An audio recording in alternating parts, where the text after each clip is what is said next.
नमस्कार दोस्तों। आज हम फिर से हाजिर हैं आपके सामने। लाल किताब वर्षफल के बारे में आज हम बताएंगे।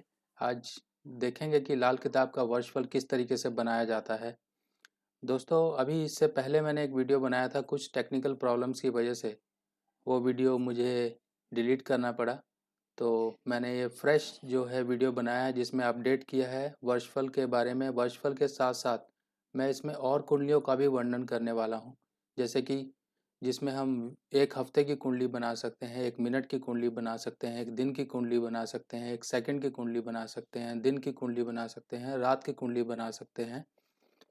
दोस्तों, हमने ज़्यादातर वर्षफल के बारे में ही सुना होगा, कुंडली के वर्षफल, जैसे कि लाल किताब में वर्षफल क्या है, कैसे वो रिजल्ट करता है, क्या कुछ है। पर इस पोस्ट में आपको कुछ आज नया ही सीखने को मिलेगा। तो आपसे मेरी रिक्वेस्ट है, जुड़े रहिए और ध्यान से देखिए कि किस तरीके से हमने वर्षफल को कैलकुलेट किया और कुंडलियों को हमने किस तरीके से कैलकुलेट किया है यहाँ पर। तो आज मैं आपको यहाँ पे यही समझाने का पूरा प्रयास करूँगा कि आपको समझ आ जाए। देखिए, यहाँ पर जो है ये चार्ट है, ये टेबल है। जो टेबल में इस साइड पर आपको दिखाई दे रहे हैं, ये जो हैं ईयर्स हैं, यानी कि इंसान कितने ईयर का हो गया है। मान लीजिए किसी इंसान की उम्र 33 ईयर्स है, और ये जो यहाँ पर आपको समझाता हूँ इस वाली पे, ये 44 साल की हम कुंडली का एक एग्जाम्पल लेके चल रहे हैं, जहाँ पे 44 साल तो इंसान की उम्र है। और ये जो ऊपर 1 2 3 से लेके 12 तक लिखे हैं, ये हाउसेज हैं और ये प्लैनेट्स हैं। यानी कि फर्स्ट का प्लैनेट सेकंड में गया, सेकंड का प्लैनेट 10th में गया, थर्ड का प्लैनेट 5th में गया, फोर्थ का ग्रह थर्ड हाउस में गया, फिफ्थ हाउस में जो कोई ग्रह था लगन कुंडली में, वो वर्षफल में चौथे घर में चला जाएगा। तो ये देखिए, ये एक जन्म कुंडली है, ये बर्थ डिटेल्स हैं इसकी। और यहाँ पे जो है ये बर्थ चार्ट है, यानी कि D1 चार्ट जिसे हम कहेंगे, ये D1 चार्ट है, लगन कुंडली। और ये वर्षफल कुंडली है। अब ये वर्षफल कुंडली कैसे बनी कि इंसान की 44 साल उम्र हो गई है मई में। अब वो 44 साल का हो गया है, तो 44 साल में जो उसका बर्थडे होगा, उसके हिसाब से 44 साल में जो पहले घर का प्लैनेट होगा, वो जाएगा सेकंड हाउस में। मगर यहाँ पर आप देखिए फर्स्ट हाउस खाली है, तो इसका कोई प्लैनेट नहीं होगा। अब सेकंड हाउस में जो प्लैनेट है, ये देखिए सेकंड हाउस का जो प्लैनेट है वो जाएगा 10th हाउस में। तो सेकंड हाउस में लगन कुंडली में शनि है, तो ये चले गए 10th हाउस में। थर्ड हाउस में जो प्लैनेट होगा वो जाएगा 5th हाउस में। थर्ड हाउस में चंद्र राहु हैं, वर्षफल में वो 5वें घर में आ गए। फोर्थ हाउस खाली है, फिफ्थ हाउस खाली है। सिक्स्थ हाउस को हम देखेंगे, सिक्स्थ हाउस में जो प्लैनेट थे वो कहाँ जाएंगे, सिक्स्थ हाउस के गए 9th हाउस में। सिक्स्थ हाउस में यहाँ पर मंगल है, मंगल ये देखिए 9th हाउस में आ गए हैं। सेवन्थ हाउस का जो प्लैनेट है वो जाएगा 12th हाउस में। सेवन्थ हाउस में यहाँ सूर्य और बुध हैं, ये वर्चुअल में आ गए 12th हाउस में। और 8th हाउस का यहाँ पे शुक्र प्लैनेट है, तो 8th का जो है 8th में ही रहा, ये देखिए। ऐसे ही सारे प्लैनेट को हम प्लेस करते जाएंगे कि हम देखेंगे अपना टेबल। इस टेबल के हिसाब से, ये टेबल आपको बुक में मिल जाएगा, लाल किताब की बुक में, हर एक बुक में होता है वर्षफल किस तरीके से बनता है, ये टेबल वहाँ पे दिया होता है।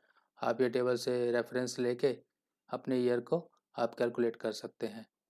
अब इसके बाद हम बात करते हैं महीने की कुंडली कैसे बनाएंगे। देखिए, हमने वर्षफल के बारे में ही ज़्यादा सुना, वर्षफल कैसे होता है, क्या वर्षफल होता है। अब मान लीजिए आपको किसी महीने को स्पेसिफिकली टारगेट करना है, किसी महीने के बारे में समझना है कि वो महीना मेरा क्या रिजल्ट देगा, उस महीने में मुझे क्या रिजल्ट मिलेंगे। तो सबसे पहले यहाँ पे समझ लीजिए कि एक महीने की कुंडली जब बनाते हैं, तब उसमें हम सन को मूव करते हैं, यानी कि सूर्य की मूवमेंट होती है। मूवमेंट कैसे होगी ये भी मैं आपको बताऊंगा। जब हम एक हफ्ते की कुंडली बनाएंगे, तो उसमें शुक्र को मूव करेंगे। जब हम किसी स्पेसिफिक एक दिन की कुंडली बनाएंगे, तब हम मंगल को मूव करेंगे। जब हम किसी घंटे की कुंडली बनाएंगे, मान लीजिए कि जन्मदिन से 5वां दिन और 7वां घंटा। अब 7वें घंटे को आपने स्टडी करना है, तो जुपिटर की मूवमेंट करेंगे। नाइट की कुंडली के लिए राहु, और दिन की कुंडली के लिए केतु। तो इस चीज़ को आप थोड़ा ध्यान में रख लीजिए कि यही चीज़ आगे डिस्कस होने वाली है। चलिए अब चलते हैं कुंडली बनाने की तरफ। अब देखिए दिन कुंडली हम कैसे बनाएंगे। दिन कुंडली के लिए हमने देखा कि हम मंगल को मूव करते हैं। चलिए यहाँ पर दिन कुंडली बना लेते हैं। ये हो गई लग्न कुंडली, ये वर्षफल कुंडली, ये महीने की कुंडली। महीने की कुंडली के लिए हमने सूर्य को मूव किया। सूर्य को कैसे मूव करेंगे, मान लीजिए सूर्य जो है 5वें महीने का हमने स्टडी करना है, तो सिंपली आपको क्या करना है, सूर्य को मूव करके आपको 5th हाउस में ले आना है। बाकी जो प्लैनेट उसके साथ आगे पीछे होंगे उनको वैसे ही प्लेस करते जाना। देखिए यहाँ पे वर्षफल कुंडली में सूर्य जो है 12वें घर में है और हमने उठाया इनको 5वें महीना, यानी कि ये महीने हैं 12 महीने देसी महीनों के हिसाब से लिए गए हैं। सूर्य बुध को आपने लेना है 5th हाउस में लिया, उठा यहाँ पे प्लेस किया। उसके बाद सूर्य के आगे जो प्लैनेट है उसको हमने सूर्य के आगे प्लेस कर दिया। ऐसे ही ये जो है डे कुंडली आपकी तैयार हो जाएगी। अब आपको दिन कुंडली कैसे बनानी है। दिन कुंडली के लिए मंगल को, जैसे कि हमने देखा कि मंगल को हमने मूव करना है। अब यहाँ पे देखिए 5वें महीने का 17वां दिन है। 5वां महीना जो आप जन्म का यानी कि बर्थडे का 5वां महीना। अब 5वें महीने में हमें स्पेसिफिकली 17वें दिन को स्टडी करना है। तो 17वें दिन को कैसे देखेंगे, सबसे पहले तो हमें यहाँ पे ये समझना है कि दिन कुंडली है तो मंगल को हम देखेंगे। अब यहाँ पे मंगल है, मंगल को यहाँ पे 17वें दिन पे लेके आना है। तो मंगल जहाँ पर बैठा है, पहले हम जाएंगे इसकी महीने कुंडली में। महीने कुंडली में मंगल यहाँ पे 2nd हाउस में है। ये आप जानते ही हैं कि जो घर होता है उससे पीछे वाला घर उसका 12वां घर होता है। तो ये वाला साइन जो घर हुआ ये 12वां हुआ, यानी कि 12, इसके हम आगे कैलकुलेट करेंगे 12, 13, 14, 15, 16, 17। तो ये जो 6th हाउस है यहाँ पे मंगल को प्लेस किया गया। ये बन गई आपकी डे कुंडली। मंगल के आगे जो भी प्लैनेट थे उनको ऐसे ही एज इट इज़ हम प्लेस करते गए। जैसे कि मंगल के आगे शनि था तो शनि आगे 7th हाउस में, बृहस्पति 8th हाउस में, ऐसे ऐसे करके हमने प्लैनेट को प्लेस कर दिया। ठीक है। अब इसी के साथ साथ हम देखते हैं कि हम घंटा की कुंडली कैसे बनाएंगे। एक घंटे की कुंडली को भी हम बना सकते हैं। अब 1 घंटे की कुंडली के लिए हमें बृहस्पति को मूवमेंट करना है। अब बृहस्पति को जो मूवमेंट हमको करनी है वो हम कैसे करेंगे। बृहस्पति देखिए, सबसे पहले हम दिन को फोकस करेंगे। दिन में बृहस्पति दिन कुंडली में जहाँ पर भी बृहस्पति हैं, मान लीजिए बृहस्पति को देखें हम कहाँ हैं, बृहस्पति यहाँ पर हैं।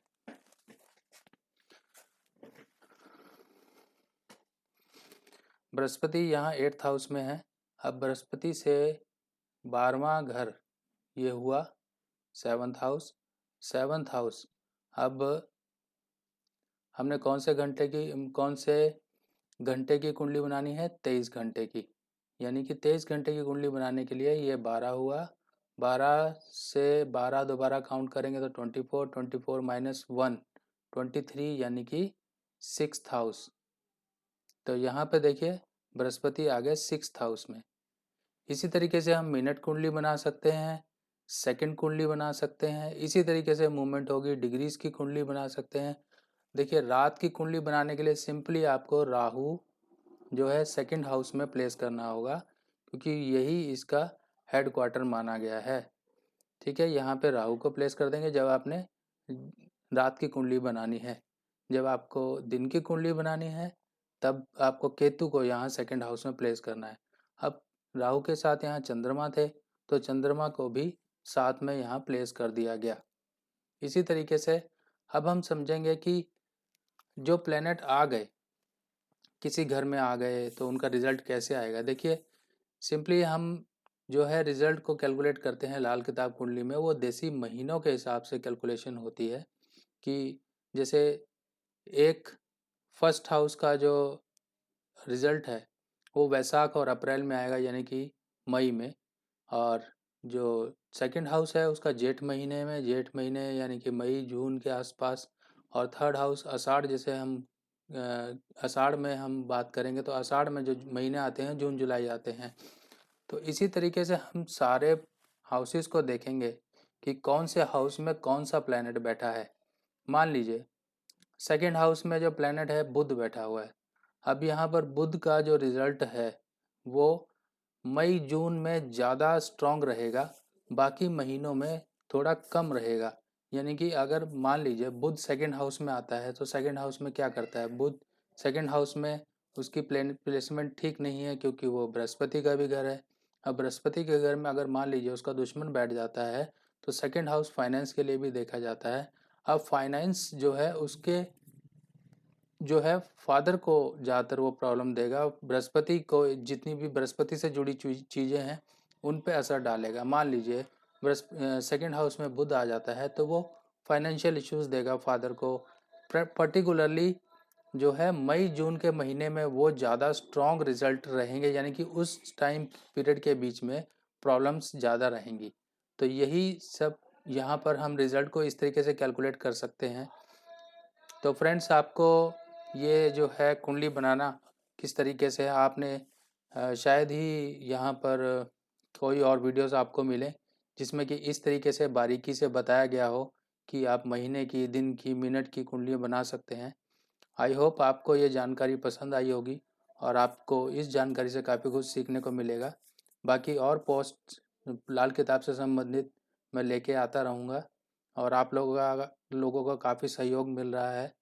अभी पीछे ही कुछ टेक्निकल जो है एरर्स थी वीडियो के अंदर, जो कि मुझे सब्सक्राइबर ने बताई कि ऐसे से वहाँ पर कुछ एरर हैं, तो वो पोस्ट मैंने बिल्कुल ही इंस्टेंटली डिलीट किया। उसके बाद अपना ये नया पोस्ट मैंने अपडेट किया आप सब लोगों के लिए। मैं उनका भी धन्यवाद करना चाहूँगा जिन्होंने मुझे रिमाइंड कराया कि यहाँ कुछ गड़बड़ है। तो बस मैं आपसे यही चाहता हूँ कि आप मुझे फीडबैक देते रहिए और मुझे बताते रहिए ताकि मैं भी अपने आप को इम्प्रूव कर सकूँ और आपके लिए कुछ अच्छा ला इन्फॉर्मेशन लाते रहूँ ताकि मैं भी आपसे जुड़ा रहूँ, मेरी भी कॉन्फिडेंस बढ़ती रहे और ऐसे ही जो नॉलेज का सिलसिला है चलता रहे। तब तक के लिए मुझे इजाज़त दीजिए। धन्यवाद।